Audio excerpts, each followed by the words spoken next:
Buenos días con todos, buenos días chicos. Vamos a comenzar la clase de hoy del curso de biología. Voy a proceder a presentarles el PPT de esta semana.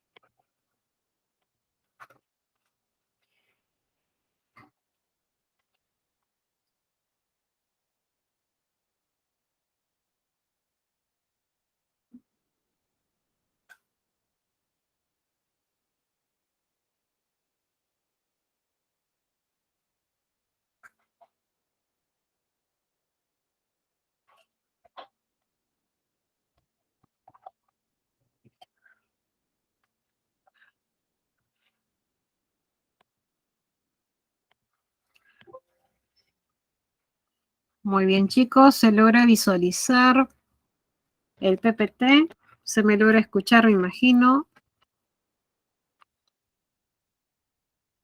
Perfecto. Comenzamos entonces este capítulo número 16 que corresponde al tema salud y enfermedades.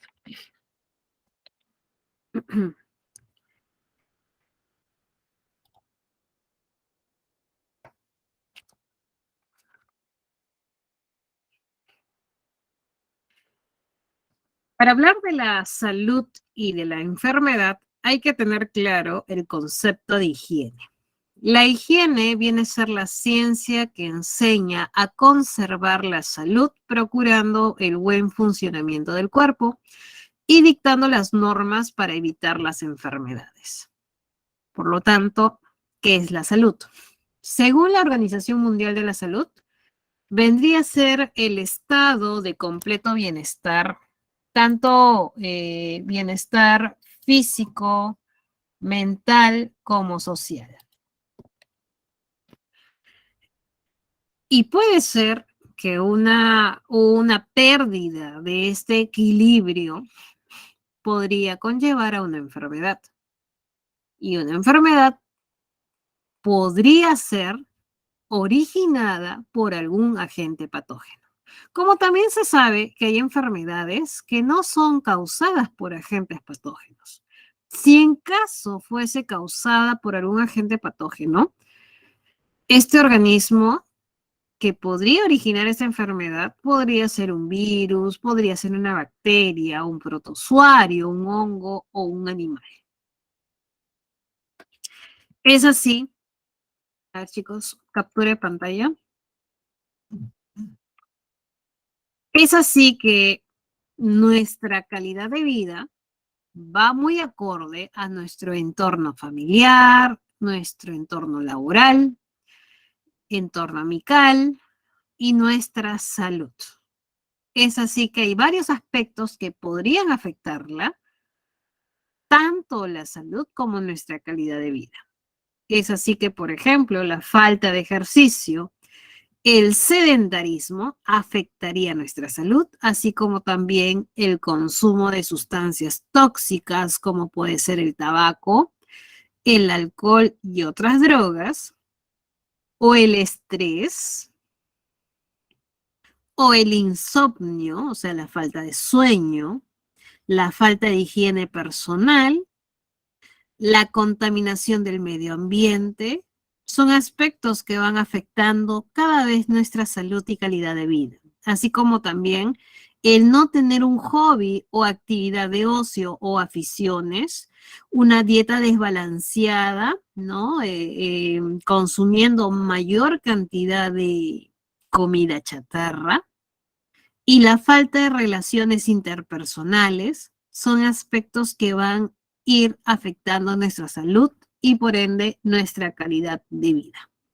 Muy bien. Hacemos captura de pantalla, chicos.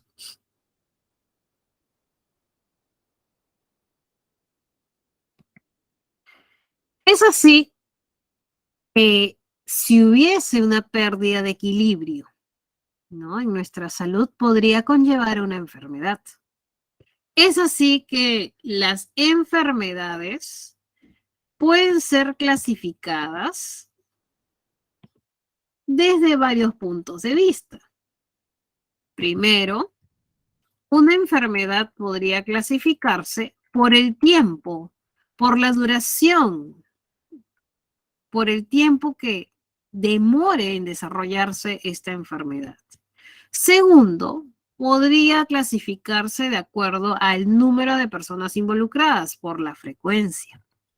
Y tercero, las enfermedades podrían clasificarse por su origen. Muy bien. ¿Listo? Entonces vamos a desarrollar este primer punto de vista que tiene que ver con la rapidez en que aparecen y desaparecen, o mejor dicho, el tiempo de duración en que se desarrollaría una enfermedad. Desde ese punto de vista, una enfermedad se puede clasificar en aguda y crónica.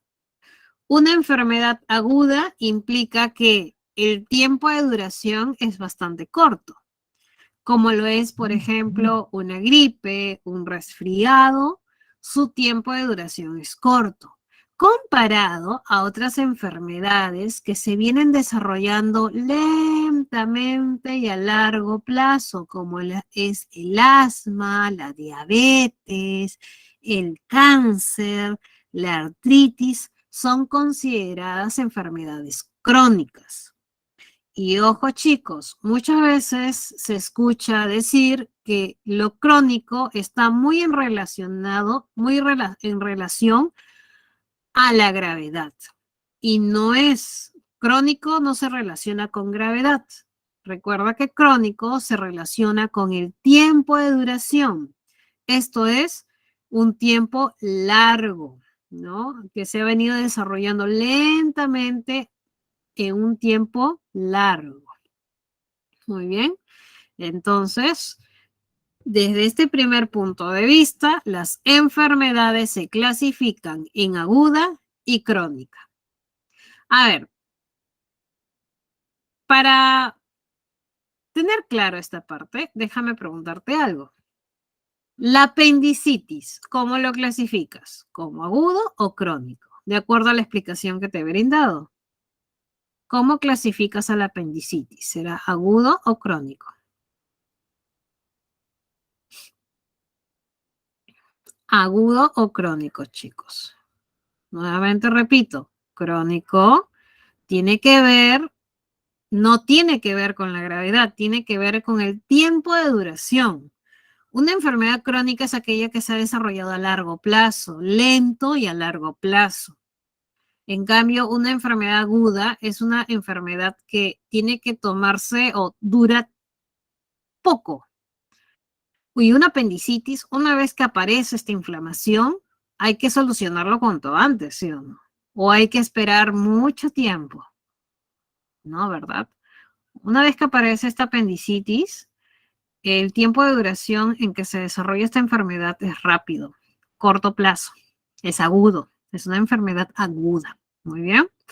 Entonces, nuevamente repito, por la rapidez y aparición, o sea, el tiempo de duración de una enfermedad, se clasifica en aguda y crónico, donde las enfermedades agudas son aquellas de corto plazo, de corto tiempo.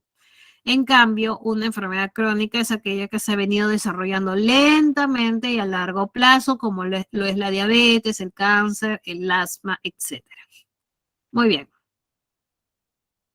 Por la frecuencia.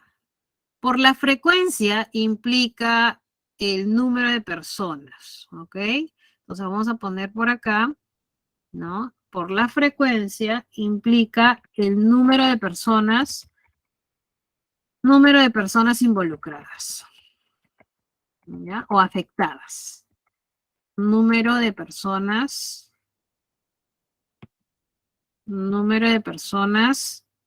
afectadas, ¿ya? De acuerdo al número de personas afectadas, las enfermedades podrían ser esporádicas, endémicas y epidémicas. Quiere decir que una enfermedad esporádica es aquella enfermedad donde en una población ocurre de manera puntual. Por ejemplo, imaginémonos que esta es una población en estudio y por allí alguna persona le dio, no sé, un paro cardíaco. Por allá a otra persona le dio un derrame cerebral. Por allí le dio a alguien una apendicitis, ¿no? Son casos puntuales en la población. Pero si hubiese una enfermedad que fuese exclusiva de una región concreta, donde se registran casos de manera habitual, como por ejemplo la malaria o paludismo, que es común en las zonas tropicales, o la bartonelosis, que es común en los valles interandinos, allí estamos hablando de una enfermedad endémica, ¿no? Una enfermedad endémica es exclusiva de una región concreta. Por lo tanto, si hablamos de una enfermedad endémica, el número de casos, si bien es bajo, pero es constante durante largos periodos de tiempo. Obviamente, respecto a una enfermedad esporádica, una enfermedad de tipo endémica abarca, ¿no? Mayor número de casos respecto a la esporádica. Pero la cual involucra mayor número de personas afectadas o mayor número de casos, es una enfermedad epidémica. El número de casos ahí se eleva bruscamente en la misma región durante un periodo corto de tiempo. Es así que en las enfermedades epidémicas, ¿no? Ya afecta, como te digo, un número elevado de personas. Pero si esta epidemia afectase ya no un país, sino varios países o inclusive más de 2 continentes o inclusive todo el planeta, estamos hablando ya de la pandemia. Estamos hablando de una pandemia cuando implica a todo el planeta, a todos los continentes. Muy bien. Entonces, nuevamente, por la frecuencia implica el número de personas afectadas, siendo una enfermedad esporádica cuando se trata o cuando se produce en una población casos puntuales, ¿no? Casos aislados. En cambio, una enfermedad endémica es exclusiva de una determinada región y una enfermedad epidémica ya afecta un número elevado de personas en un periodo corto de tiempo. Siendo la pandemia, ¿no? El término utilizado cuando la epidemia ya afecta a muchos países o inclusive a todo el planeta. Muy bien. Hasta ahí me imagino que todo está claro. Igual, repito, chicos, si hubiese alguna duda, consulta, interrogante durante la clase, por favor, indicarlo a través del chat, que yo estoy atenta con mi otro dispositivo. Ya, yo estoy atenta a tus mensajes en tiempo real, así que no dudes en hacerme las consultas de la clase. Muy bien. Perfecto, chicos. Continuando con la clasificación de las enfermedades, existe un tercer punto de vista. Este tercer punto de vista corresponde, ¿no?, al origen de la enfermedad. Podemos clasificarlo según su origen. Según su origen, las enfermedades podrían ser infecciosas y no infecciosas. Obviamente, una enfermedad infecciosa es aquella que son causadas por microorganismos patógenos. En cambio, una enfermedad no infecciosa son aquellas que no son provocadas, por microorganismos o agentes patógenos, ¿ya? Entonces, una enfermedad no infecciosa son aquellas que no son provocadas por agentes patógenos. Por lo tanto, podemos mencionar que una enfermedad carencial es aquella enfermedad producida por la falta de algún principio nutritivo en nuestra alimentación. Por ejemplo, el raquitismo es producto, ¿no?, de la falta de la vitamina D y calcio. El escorbuto, por otro lado, por la falta de vitamina C. El bocio, ¿te acuerdas del bocio? Ese crecimiento exagerado de la glándula tiroides debido al hipotiroidismo. Entonces el bocio se le relaciona frecuentemente a la falta de yodo. El beriberi, por ejemplo, el beriberi es una enfermedad ocasionada por la deficiencia de vitamina T1 o tiamina, ¿ya? B1 o tiamina. Muy bien. Enfermedades funcionales. Entre las enfermedades funcionales, ¿no? Se refiere a aquellas que, debido al mal funcionamiento de los órganos del cuerpo, podría conllevar a una diabetes, a una sordera, al cretinismo, entre otros. Es así que, por ejemplo, debido al mal funcionamiento del páncreas, podría dar lugar a la diabetes. O, a ver, recordarás el cretinismo y el mixedema, que lo tenemos por acá, el cretinismo, el mixedema. ¿Te acuerdas de estos términos? Ya lo habíamos mencionado en clases anteriores. ¿Te acuerdas? ¿Con qué lo relacionamos?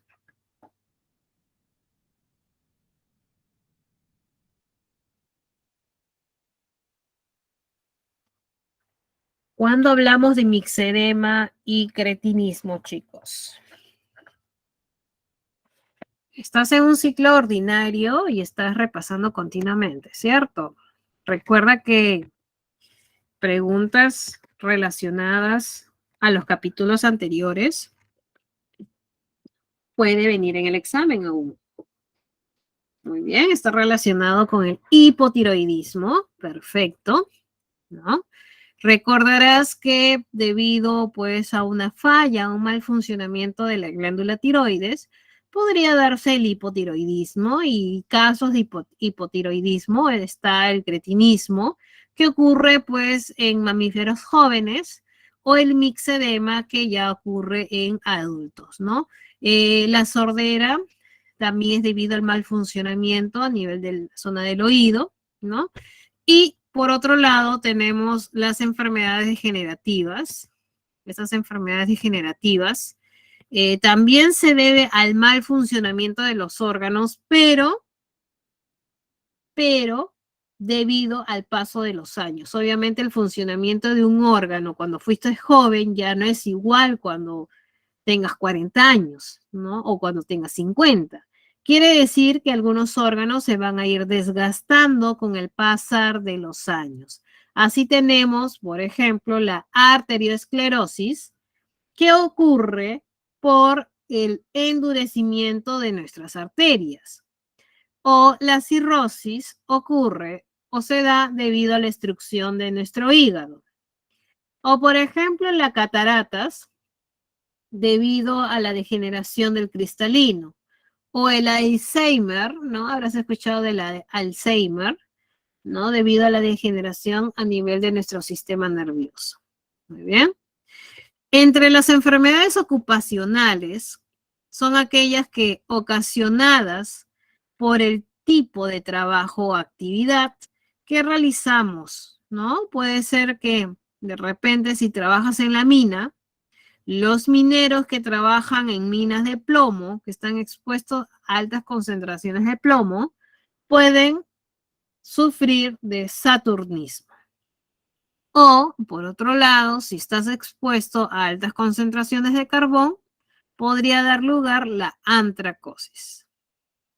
Finalmente, chicos, este tema también lo hemos revisado en clases anteriores, correspondientes a las enfermedades congénitas, que son aquellas ocasionadas por anomalías hereditarias, como es el daltonismo, la hemofilia, como es también la polidactilia, el síndrome de Down, ¿no? Entre las diferentes enfermedades congénitas. Recuerda que este grupo de enfermedades no infecciosas, como son las enfermedades carenciales, funcionales, degenerativas, ocupacionales y congénitas, no son provocadas por microorganismos. En cambio, las enfermedades infecciosas que la tenemos por acá, aquí están las enfermedades infecciosas, son aquellas causadas por agentes patógenos, ¿no? Por microorganismos.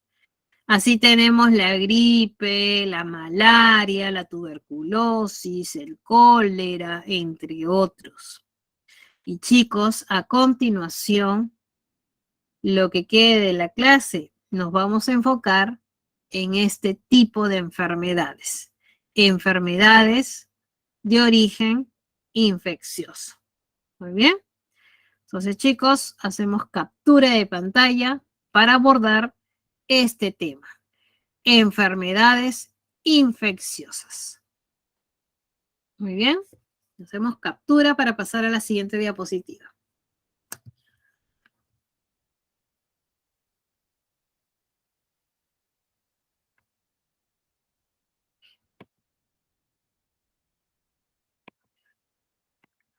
Muy bien.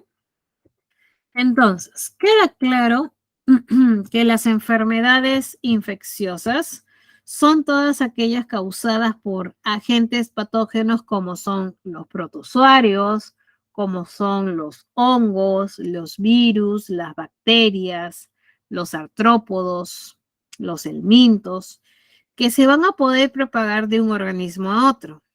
Es así que tenemos varios ejemplos de enfermedades infecciosas, la rabia, el cólera, la tuberculosis, entre otros. Y la etiología infecciosa de la enfermedad fue establecida por el famoso Robert Koch al realizar una serie de ensayos formulando la teoría microbiana, ¿no? La teoría microbiana de la enfermedad, al fijar los límites que permitieran establecer el papel que cumple un microorganismo como agente causal de una enfermedad. De esta manera estableció los siguientes postulados. Primero, el germen al que se señala como agente causal de una enfermedad debe encontrarse siempre en este tipo de individuos enfermos. Es así, chicos, que el primer postulado, y lo tenemos por acá, este es el primer postulado, que te dice que el microorganismo patógeno siempre debe encontrarse en individuos enfermos, ¿no?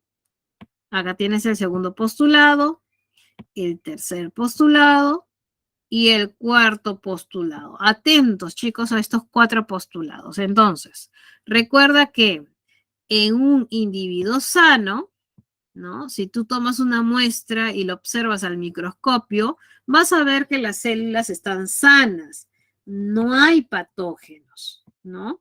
Y si haces una siembra, ¿no? Tomas una muestrita de acá y lo colocas en un medio de cultivo estéril, obviamente si siembras y no hay patógenos, el resultado es obtener un medio sin microorganismos.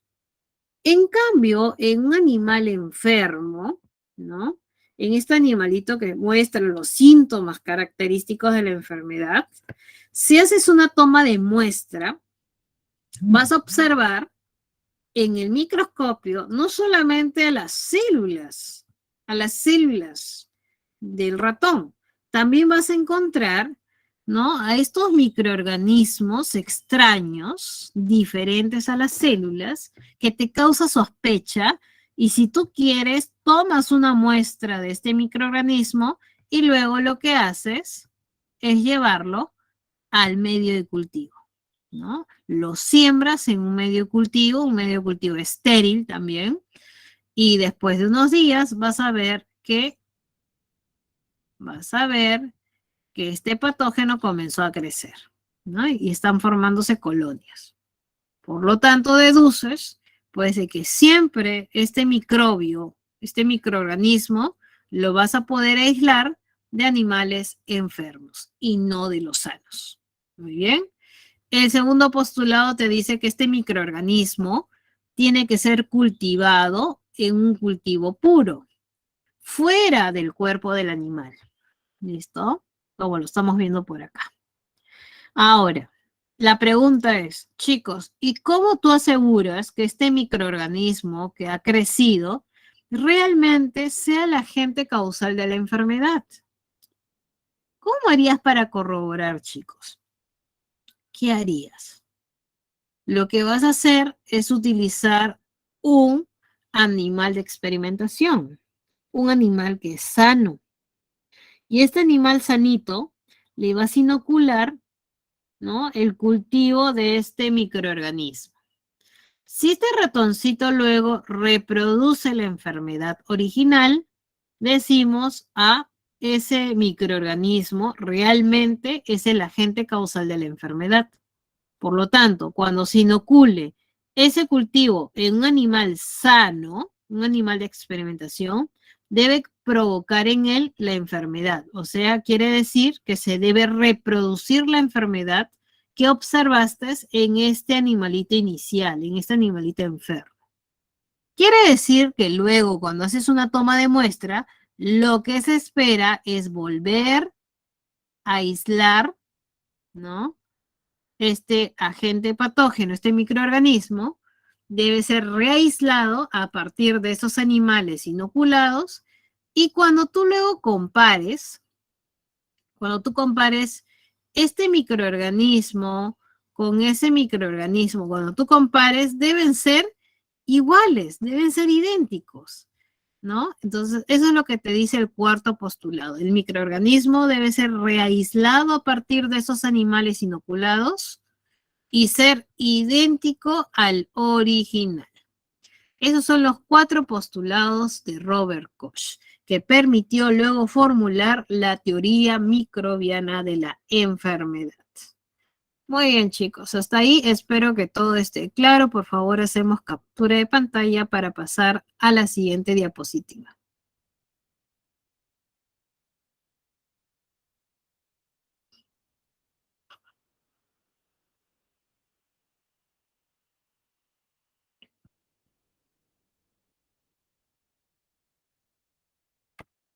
Muy bien. Muy bien, chicos. Estamos hablando de las enfermedades infecciosas. ¿Y a quién no le ha dado alguna vez alguna enfermedad? Sea la gripe o de repente por ahí alguno le habrá dado, no sé, la tifoidea o de repente ha presentado alguna infección, ¿no? Y te cuento que las enfermedades infecciosas, estas enfermedades, su proceso va a ser dividido en 3 etapas. 3 etapas o periodos.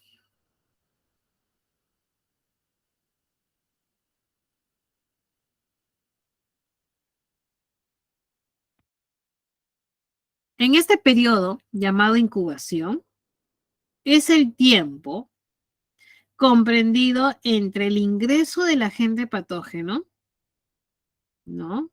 El ingreso del agente patógeno al huésped, hasta la aparición de los primeros síntomas. En este tiempo de incubación, el patógeno aprovecha en multiplicarse activamente, ¿no? Y el periodo de incubación, el tiempo, cuánto demora, ya depende de cada enfermedad. Hay enfermedades que tan solo demoran horas, hay otras enfermedades que demoran semanas o meses, ya depende de la enfermedad. Por lo tanto, nuevamente repito que el periodo de incubación abarca desde que ingresa el patógeno hasta que comiencen los primeros síntomas de la enfermedad. Es así que ahora estamos ante la etapa o periodo de desarrollo. Es cuando aparecen los síntomas característicos de la enfermedad como una consecuencia de la defensa del organismo invadido por estos microorganismos. Muy bien. Ahora, es en este momento que cuando acudes al médico, a tu médico tratante, te va a poder diagnosticar, ¿no? En base a los síntomas que refieras, te va a poder diagnosticar y dar el tratamiento adecuado, el cual tú tienes que ser de una manera, actuar de manera responsable, seguir el tratamiento y vas a entrar, por lo tanto, a tu último periodo o etapa llamada convalecencia. En esta etapa de convalecencia, ¿no? La infección logra vencerse, pero sobreviene, pues, el periodo de recuperación lenta, ¿no?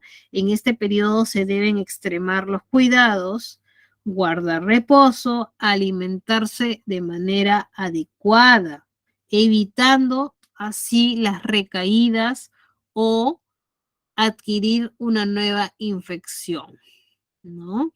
Entonces, profesora, y si no ocurre la convalecencia, si no hay convalecencias, chicos, si no hay recuperación y el individuo simplemente sigue la fase de desarrollo, ¿no? Y no bajan los síntomas, no disminuyen los síntomas y continúa constante, puede llevar a la muerte del individuo, ¿ya? Puede llevar a la muerte del individuo. Y por lo tanto, si hay muerte, no hubo periodo de convalecencia.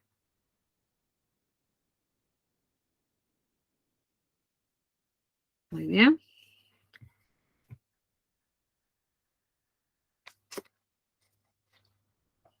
Continuando, chicos, vamos a ver en la parte inferior, ¿no? Vamos a ver por acá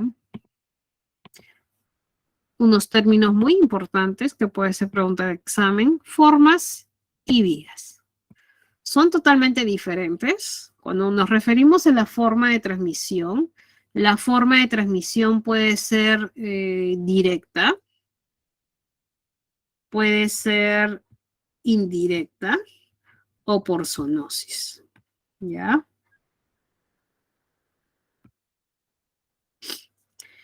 Si es directa, decimos que sería el paso del agente patógeno del sujeto que se encuentra enfermo a un sujeto sano mediante el contacto personal. Por ejemplo, así puedes contagiar, ¿no? De la sarna, del resfrío, de la tuberculosis. Una forma indirecta sería pues a través del agua, a través del aire, a través del alimento. En esta forma de transmisión, ¿no? Interviene también los llamados vectores, que son animales que van a estar transportando al agente causal. Estos vectores, recordarás en la semana número 14, eran los famosos vectores mecánicos y los vectores biológicos. ¿Te acuerdas? Entre los vectores mecánicos teníamos, por ejemplo, a las moscas y cucarachas. ¿Te acuerdas? Semana número 14. Muy bien. Entonces, los vectores mecánicos, te acordarás que el microorganismo, el agente patógeno, se encontraba en la patita, en el cuerpo de este vector, ¿no? Y este agente patógeno simplemente se encontraba en la superficie. Pero en el caso de los vectores biológicos, ¿no? En los vectores biológicos, el agente causal ya se encontraba al interior de este vector, multiplicándose o cumpliendo parte de su ciclo de vida. Muy bien, entonces los vectores también serían una forma de transmisión indirecta, ¿no? Y finalmente, por zoonosis, es cuando la enfermedad que ocurre principalmente en los animales puede transmitirse ocasionalmente al hombre. Es así, ejemplos, la rabia es una de ellas, la toxoplasmosis, que es una enfermedad bastante común en los gatos, en los felinos, por ejemplo, por descuido uno de repente manipula sin querer heces de gatos enfermos, y si uno tiene una pésima higiene y no se lava las manos correctamente, es por esta razón que podría el ser humano, ¿no? Enfermarse de toxoplasmosis. La tuberculosis también es una enfermedad zoonótica y la fiebre malta también. Muy bien. Entonces, estas son formas, chicos, formas de transmisión directa, indirecta o por zoonosis. Ahora, la vía. La vía corresponde al lugar por donde va a ingresar el agente patógeno al cuerpo del huésped. Si es así, ¿qué vía o ruta utiliza? Si fuese oral o digestiva, como estamos viendo por acá, si fuese oral o digestiva, sería pues a través del agua o de los alimentos que se consumen. Este agua o alimentos podrían estar contaminados, ¿no? Y así podrían entrar al organismo estos patógenos causantes de enfermedades, ¿no? O podría ser una vía nasal o respiratoria. Quiere decir que al hablar o al toser o al estornudar o el esputo de sujetos enfermos, van a proyectarse finas gotas de saliva que van a contener gran cantidad de este agente patógeno. Entonces, luego estas finas gotas que están suspendidas en el aire, luego cuando uno aspira, respira, estos gérmenes se pueden ingresar al cuerpo y así podríamos contraer la gripe, podríamos contraer el sarampión, la tos convulsiva, entre otros. Finalmente, una vía cutánea, una vía de ingreso cutánea se refiere a cuando por picadura o herida o por la simple escoriación de la piel pueden adquirirse enfermedades como es el tétano, la malaria, la UTA y la rabia. Finalmente, la vía sexual, ya para que te lo explico, sabes que a través de las relaciones sexuales con personas enfermas, sería una forma de adquirir enfermedades venéreas, como es la sífilis, hepatitis B, VIH-Sida, la tricomoniosis, entre otros. Muy bien. Entonces, termino nuevamente repitiendo esta parte. Recuerda que las formas de transmisión de una enfermedad infecciosa puede ser directa por contacto personal o indirecta utilizando agua, alimentos, objetos, animales, ¿no? Y puede ser una forma de transmisión por zoonosis cuando enfermedades que ocasionalmente ocurren en los animales, ¿no? Pueden llegar al ser humano. Y las vías o rutas de infección son los caminos que utiliza pues, el agente patógeno para ingresar al cuerpo. Puede ser una vía oral o digestiva, nasal o respiratoria, cutánea y sexual. Muy bien, chicos, por favor hacemos captura de pantalla y pasamos a la siguiente diapositiva. Chicos, si hubiese alguna duda o interrogante, por favor, plasmarlo en el chat. Muy bien. Perfecto. Muy bien, ahí están apareciendo las primeras preguntas. A ver, vamos a explicar lo que es virulencia. Recuerda que la virulencia viene a ser el grado de capacidad de un microorganismo para producir una enfermedad. ¿Ya? Muy bien.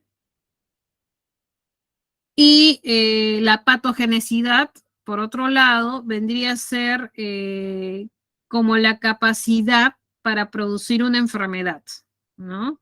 Una cosa es el grado y el otro es la capacidad de producir una enfermedad. Muy bien.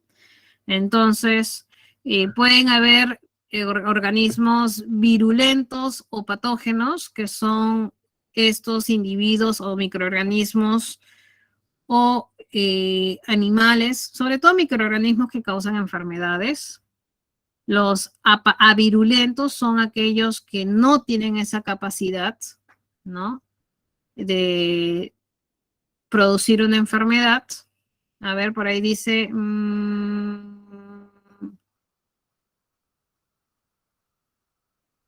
por la vía sexual. Claro, siempre cuando ocurre una transmisión de una enfermedad, sea utilizando siendo la vía sexual, cutánea, nasal, oral, siempre recuerda, una enfermedad infecciosa se transmite de un individuo enfermo a un individuo sano. ¿Ya? Si es lo que me estabas preguntando, ¿no? Siempre va por ahí. Un individuo enfermo y el otro es un individuo sano. Muy bien. Muy bien, chicos. Espero haber respondido sus dudas. Por favor, hacemos captura de pantalla para pasar a la siguiente diapositiva.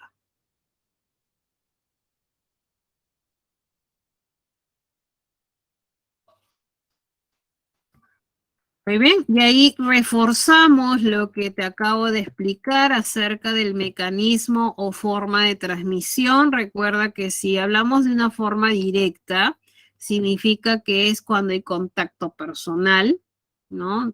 Persona a persona, o indirecta, como te dije, puede ser a través del agua, del alimento o utilizando vectores. Recuerda que los vectores son mecánicos cuando el agente causal se encuentra sobre las patitas, sobre el cuerpo de las moscas o cucarachas. O si se trata de un vector biológico, cuando el agente causal se encuentra dentro del mosquito o dentro de la pulga o dentro del chinche o del zancudo, ¿no? Serían vectores biológicos, porque dentro de estos individuos el agente causal estaría multiplicándose o cumpliendo parte de su ciclo de vida. Esto lo vamos a ver más en más detalle en las siguientes diapositivas. Finalmente, un mecanismo de transmisión de enfermedades puede ser por zoonosis, es cuando se da la transmisión, ¿no?, de enfermedades que generalmente ocurren en animales, puede ocasionalmente llegar al hombre, alcanzar al ser humano. Muy bien. Perfecto. Hacemos captura, chicos.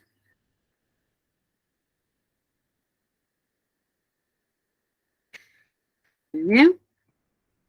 Entonces, a continuación, mira lo que vamos a hacer en clase. Como estamos hablando de las enfermedades del tipo infecciosas,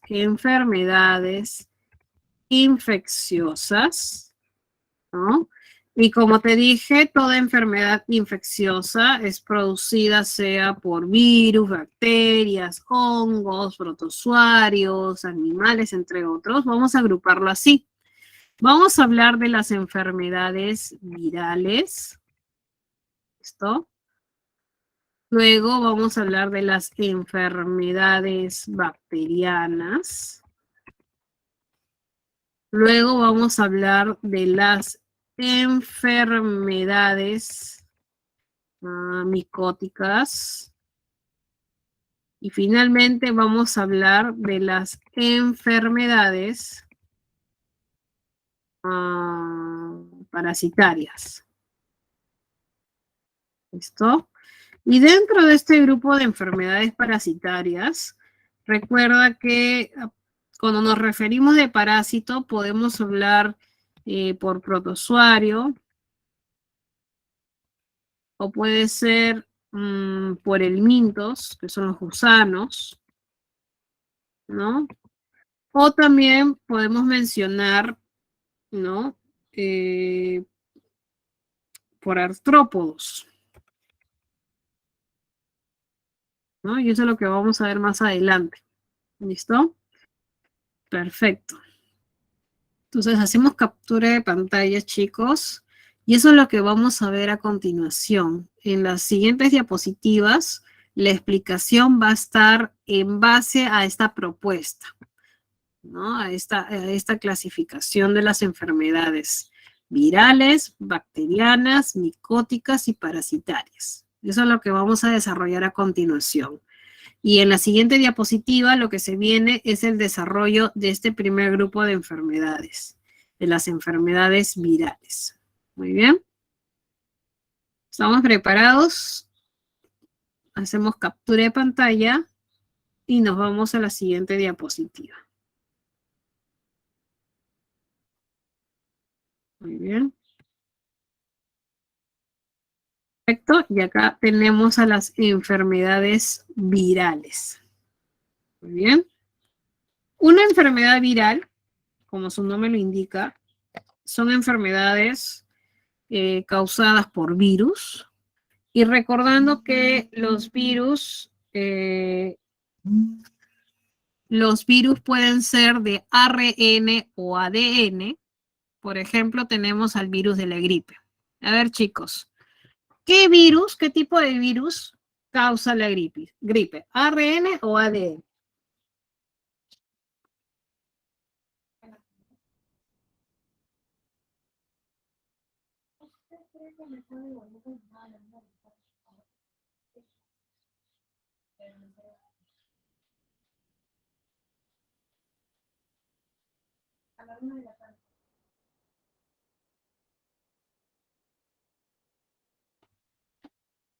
Exactamente. Entonces, para el caso de la gripe, que es una enfermedad bastante conocida por todos nosotros, una enfermedad cosmopolita, los virus que la producen son virus de ARN que utilizan una vía de infección oral o digestiva, pero también pueden utilizar una vía nasal respiratoria. Muy bien. La forma o el mecanismo de transmisión, la forma es directa, o sea, contacto con el enfermo, porque siempre es así, una enfermedad contagiosa o infecciosa siempre es entre individuo enfermo e individuo sano. Entonces, el contacto con el enfermo, sea cuando habla, tose o estornuda, o puede ser también de una manera indirecta, una forma indirecta a través de el uso de prendas del enfermo o de repente a través de contacto con el esputo o compartiendo bebidas o de repente tocaste alguna superficie contaminada con el virus de la gripe o también aquí podemos mencionar a los vectores mecánicos, ¿no? Como las mosquitas cucarachas, ¿no? Que se posan en lugares inimaginables, ¿no? Entonces, de esta manera se puede transmitir, pues, el virus de la gripe, ¿no? Ahora, el periodo de incubación de este virus puede variar mucho de un individuo a otro. Puede ser que el tiempo de incubación sea de 10, 12 horas, hasta máximo 4 días de incubación. Y para su tratamiento, recuerda, al tratarse de una enfermedad viral, lo que se recomienda siempre es guardar reposo, guardar cama unos 2 o 3 días, abrigarse bien y tomar, claro, cosas calientes para evitar las complicaciones. Eso es con respecto a la gripe. Muy bien.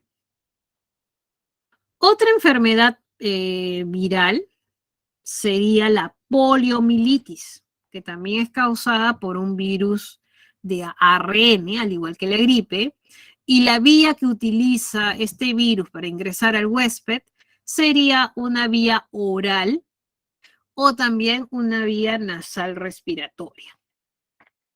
Para el caso de la poliomielitis, ¿no? Es una enfermedad que afecta bastante al sistema nervioso central y produce principalmente parálisis de las extremidades inferiores del cuerpo. La forma de transmisión es contacto con una persona enferma a través del moco o de la flema o de repente de manera indirecta ingiriendo alimento o agua contaminada con materia fecal humana de una persona enferma, ¿no? Es así que si en caso contraigas la poliomielitis, entre los primeros síntomas que aparecen son la fiebre, náuseas, vómitos, cierto dolor en la espalda, en las extremidades, y luego de algunos días puede desaparecer la fiebre y quizás se presenten algunos síntomas de meningitis. Al final, se manifiestan parálisis sucesivas en diferentes músculos, siendo los más afectados, como estás viendo en la imagen inferior, los músculos más afectados serían las extremidades inferiores, pues al cabo de 4 o 6 semanas del proceso, se torna más grave produciéndose deformaciones y atrofias musculares. Chicos, ¿esto se puede prevenir? Claro que sí. Por eso, chicos, si tienes de repente un hermanito pequeño, un pariente pequeño, sabes que existe un plan de vacunación. Desde que nace el bebé, hay todo un plan de vacunación, un esquema general de vacunación planteado por el Ministerio de Salud, y una de las vacunas consideradas es la vacuna de la poliomielitis, ¿no? Entonces se puede prevenir todo esto, chicos, ¿no? Llevando a tiempo, llevando a vacunar, a inmunizar a los bebés. El sarampión. El sarampión es otra enfermedad viral, ¿no? Este sarampión también es ocasionado por un virus de ARN. La vía que utiliza el virus es oral, nasal, y también hay otra vía que no te había mencionado anteriormente, pero es la vía conjuntiva ocular. La forma de transmisión es contacto directo con el enfermo o de manera indirecta utilizando toallas, pañuelos, objetos que están con secreciones nasales y de garganta del enfermo, ¿no? Recuerda que el sarampión es una de las enfermedades más comunes en los niños, ¿no? El virus va a ingresar, como te dije, por estas vías, y la enfermedad inicia muy semejante a un resfrío fuerte. Tos frecuente, ojos enrojecidos, llorosos, luego la fiebre sube, baja y luego se mantiene alta. Así, luego de 4 días aproximadamente, aparece una erupción en la mucosa de la boca, ¿no? En forma de manchas rosadas detrás de la zona de la oreja, de la cara, del cuello, del tronco y de las extremidades. Esta erupción va haciéndose más débil hasta que luego desaparece después de 5 a 6 días aproximadamente. Muy bien. Ahora, obviamente, si el niño sigue la medicación adecuada, ¿no? O el tratamiento adecuado o el cuidado merecido, ¿no? Recuerda que en caso no se siga las indicaciones del médico, ¿no? Y no haya esos cuidados oportunos, si el sarampión es mal curado, podría sobrevenir una bronconeumonía o trastornos cerebrales tipo encefalitis. Muy bien.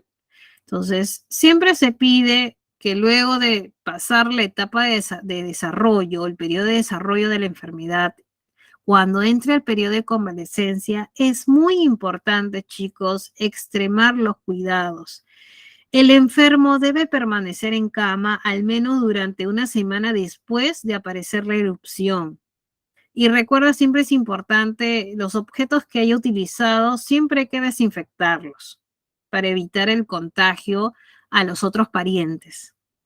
Y sobre todo, si en caso haya visitas a esta persona enferma, lo recomendable es que personas que tengan tos o resfrío no se acerquen, ya que podrían contagiarlo y esta persona podría luego tener una bronconeumonía. Por eso, cuán importante, chicos, es extremar los cuidados en la etapa de convalecencia para evitar recaídas o para evitar, pues, otras complicaciones. Muy bien. Perfecto, chicos. Para ir acabando, tenemos la enfermedad, la rabia, que también es causada por un virus de ARN. La vía que utiliza el virus es una vía cutánea, ya que por la saliva del perro, del gato, del murciélago, de la rata, podría ingresar a través de una mordedura o arañazos al huésped. La pregunta es, chicos, y esto lo dejo ya para después del receso, si en esta enfermedad habría periodo de convalecencia. Esa es la pregunta que te dejo antes de volver. Muy bien, entonces hasta aquí nos quedamos, chicos. Ya es hora de tu receso. Muy bien, dejo de compartir, por lo tanto. A ver.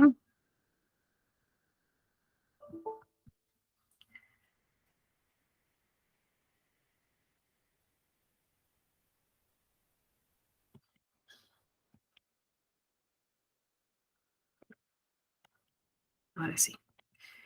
Muy bien. Muy bien, chicos, nos vamos al receso.